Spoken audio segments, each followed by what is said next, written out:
Have you ever felt surrounded by people who love you and still feel completely alone? Not left out, not rejected, just unseen. Like the version of you everyone connects with isn't actually you. And you can't explain it because from the outside, your life looks good, but inside, something's missing. If you've ever felt that way, stick around because this video will explain why. Hi, I'm Kelly Kessler, and I help women stop overriding themselves just to keep the peace. If you've ever felt like your life looks complete on the outside, but something still feels missing or off on the inside, you probably haven't been able to explain it. Because on the outside, it doesn't make sense. You have people, you have love, so why does it feel like something's still missing? I spent years unable to answer that question until one season of my life, it cracked wide open. And I finally started to understand what was really going on. There was a season in my life that everything looked beautiful from the outside. I was newly married. I was pregnant with my first child. We were building our home. We both had jobs. We had cars. We had food on the table. If you looked at my life on paper, you'd think she's got everything. And I know that some of you might be thinking right now, how could anyone possibly feel low when you have all that good in your life? And to be honest, I asked myself the same question. I thought there was something wrong with me, that from the outside, everything looked amazing. So why did I feel so empty and lonely inside? And that question is a fair one. But from the inside, all I could see was broken pieces. There was a voice in my head that never quieted. And it said things like, "You're not enough. You're only lovable when you perform. You have to hide the parts of yourself that you don't think might be accepted by others. There's no room for error. You're responsible for keeping the peace in every relationship. You're not doing enough. When will your life ever settle down? And you're alone." That incessant dialogue clouded every moment of joy that I possibly could have felt in that time. And the thing is, I had so much to be grateful for. And logically, I knew it, but I couldn't feel it. I couldn't access it. I was just going through the motions of a beautiful life while feeling completely absent from it. And in some ways, that's even more devastating to see what you have around you, but not actually be able to feel it and enjoy it. What I didn't understand then was this. I had been abandoning myself for years, quietly, incrementally, in 1,000 small moments that I didn't even realize I was doing. I had been showing up to my own life as a managed, filtered, edited version of myself. And all those years were finally coming to a head. I was feeling the brunt of it. And I was at a crossroads. This was either going to be my breaking point or my turning point. And I chose it to be my turning point. And that choice started with understanding something I had never been told. There's a kind of loneliness that is almost impossible to name because it doesn't fit the story of what we've been told loneliness looks like. We think loneliness means being alone, but there's a loneliness that lives inside of connection. And it may be the most painful kind, precisely because it makes no sense on the outside. People would genuinely be surprised to hear you say that you feel unknown and alone. But from the inside, you know the difference between the version of yourself that people are connecting with and the version of yourself that actually exists beneath all the managing, performing, and accommodating. It's like standing behind a window, watching warmth on the other side of the glass. The warmth is real, the people are real, but you can't quite feel it. It's not quite landing because you haven't fully let yourself be able to receive it. And that was me. I was so skilled at being whatever the room needed me to be that I had lost track of who I actually was underneath it all. And the connection I was receiving, however real and loving, could only land on the surface for me. And here's the sentence I hear from women again and again once they start to recognize this in themselves. No one really knows me. And I felt that way too.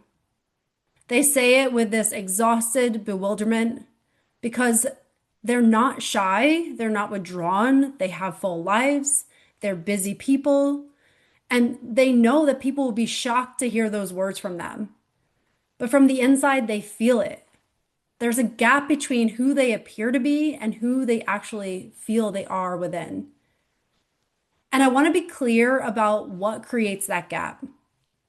It's not a lack of good people in your life, it's the absence of you.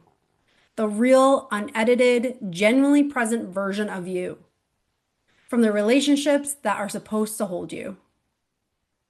And we learn early on that certain parts of us are not safe to show. We learn that love has conditions, that performing earns us connection, that hiding the difficult parts keeps the peace, and we get good at this. Eventually, we even forget that we're even doing it. The filtered version of us becomes the only version anyone sees. And then we wonder why, even when surrounded by love, we feel so alone.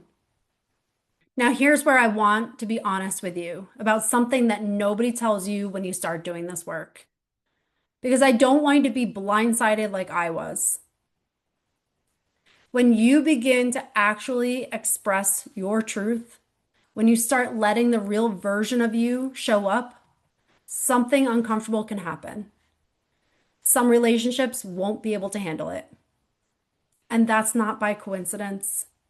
Those are the relationships that were built on the filtered version of you. They are the relationships where, on some level, consciously or not, the dynamic relied on you staying small, staying agreeable, staying the version of yourself that never asked too much, never challenged anything, never took up space, and never shared what you actually needed. When you start to change that, some people will feel it and some of them won't like it. And it's not because you're doing something wrong. It's because your authenticity disrupts a dynamic that was working for them. And even if it was quietly costing you everything, it kept the peace on the outside. And this is real grief. I want to name that clearly because there are many relationships, some that are long, some that are significant, that cannot survive the real you. And losing them or watching them shift is painful in a way that can make you want to go back to that version of you that everyone knew, that you're so familiar with. It makes you want to go back to the version that had to shrink, that had to perform, had to keep the peace at any cost. But that version inevitably will wear away your essence every time you choose something outside yourself. But here's what I also know to be true. That grief is making space because on the other side of it, you start to see something with incredible clarity. The contrast between relationships that only worked when you're hiding and the ones that are genuinely safe for you to be who you really are. The ones that not only survive your honesty, but deepen because of it. The ones that make you feel for the first time what it's like to truly be known. You can't find those connections when you're still performing.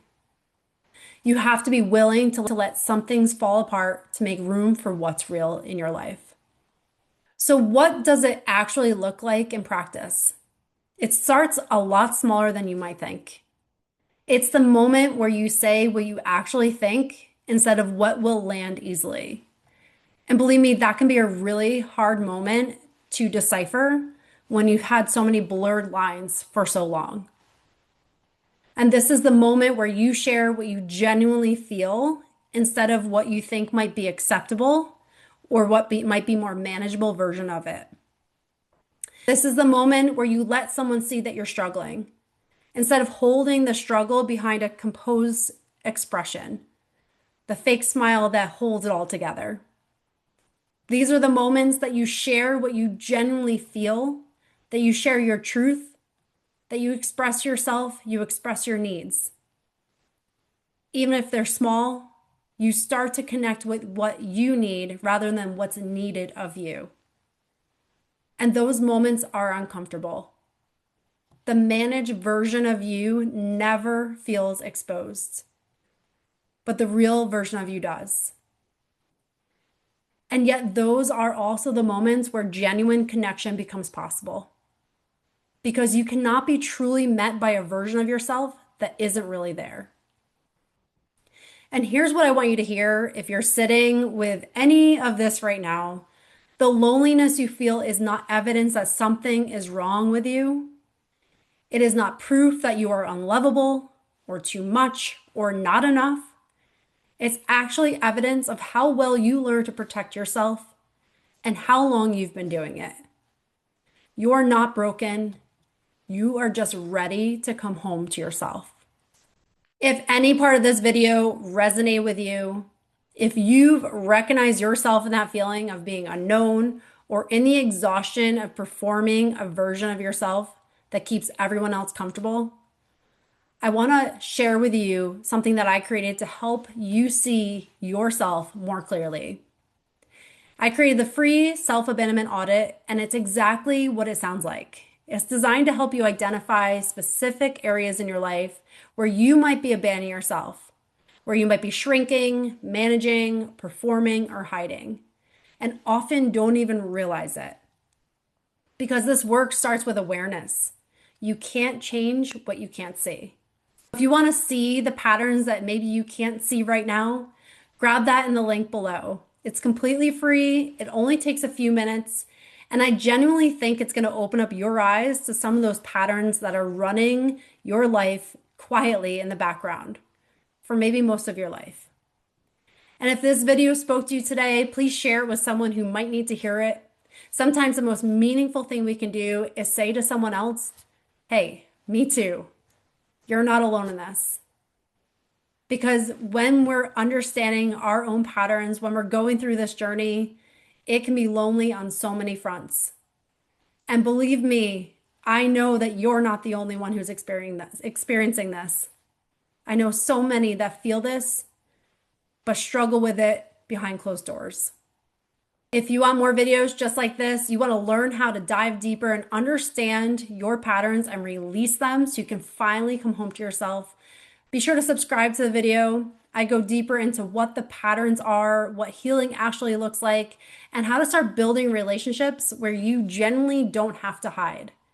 You can be seen, you can be heard, you can be understood and loved for just who you are at your core. Thank you so much for spending your precious time with me, and I'll see you in the next one.